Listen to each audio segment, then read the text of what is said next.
Now to the overseas search for 22-year-old American Devon Hollahan, who disappeared 10 days ago in Frankfurt, Germany. We're going to talk to his father, who's now there, in a moment.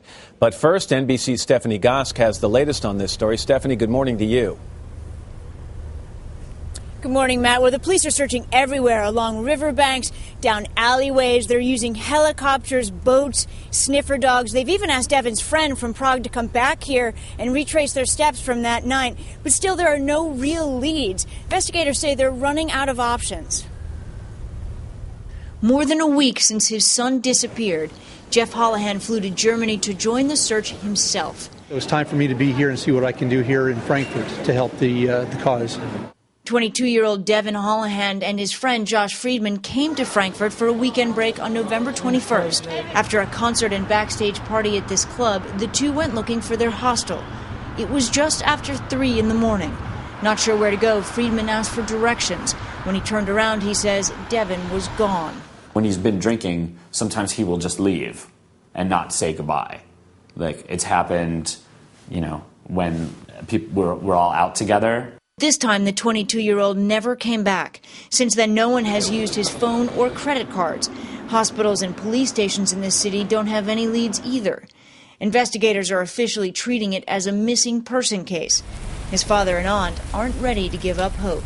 They were intending to go to the train station. Beth Hollahan organized this morning's meeting in a small park in Frankfurt. Friends and supporters got ready for another day, posting flyers and searching. I'm afraid of finding him in a horrible condition, but I'm more afraid of not finding him at all. Devon had been living in Prague and teaching English since July. His father says he was happy. It's devastating. I have a wife and a daughter that are beside themselves with grief, and when the house is quiet, nobody's around, it's very difficult to keep your thoughts from going to the blackest places. For the moment, while the search is on, the darkest places are kept at bay.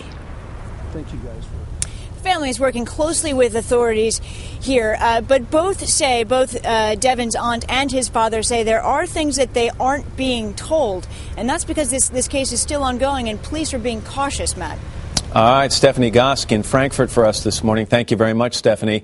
As Stephanie mentioned, Devon's father, Jeff Hollahan, is also in Frankfurt helping authorities search for his son. He joins us now. Mr. Hollahan, good morning to you.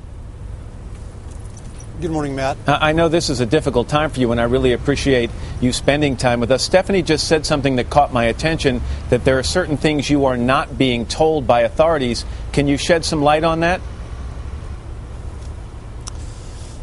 Well, I guess you never know what you don't know. We had a very detailed briefing with the police yesterday at the police station. I spent probably a total of 5 hours there. We met with the chief investigators for the Frankfurt Police Department. They were extremely thorough. We went over aerial maps of Frankfurt. We had a trace of the last known steps that Josh and Devon took, leaving the hotel, going to the place where Josh ultimately asked for directions and where Devon disappeared. And then from that point, I had about a 3-hour interview with the police as they tried to build, I guess, what you would call a psychological profile on Devon. Right. I believe my sister is meeting with the police as we speak. In the last 10 days, and certainly on the plane ride over there, I can only imagine that you were going through so many different scenarios in your mind, Mr. Hollahan. What do you think? What's the most likely explanation? Do you suspect foul play? At this point, I do. That's really the only logical explanation that I see, because left to his own devices, we would have some indication that he was around and well. We would have phone calls. He had some cash with him, not enough to survive 10 days in Frankfurt or anywhere in Europe for that matter. He had means on his credit card, but he's not used that. So at this point, I can only assume that there has been foul play of some sort, although there's certainly at this point no proof to that effect. Yeah, and I just have to ask the question. He wasn't going through any kind of extremely stressful period in his life, no personal problems, relationship problems, anything like that? To the best of our knowledge, Matt, none of that stuff is the case. We had friends from Denver who visited with him the Sunday before he disappeared. said he appeared to be in extraordinarily high spirits. They spent the whole afternoon with him, had lunch, said he looked good, sounded good, was excited to be in Prague. His mother and I both talked with him later that week, and we had pretty much the same read on him. We've talked to his roommate, Carrie, who is probably his closest friend in Prague. We asked if in their quiet times together whether he ever confided anything in her, and she said no, it was not the case, that they both liked living there, and they both were looking to figure out a way to take their English teaching careers and continue on traveling overseas for several more years. Well, I know your wife and your daughter are home, and this has to just be an awfully difficult time for them. I'm a father, Mr. Hollahan, and my heart goes out to you. I hope it turns out for the best. Thank you very much, and thank you guys for continuing to keep this on the air where people can see his picture and his description, and it's the best chance we have.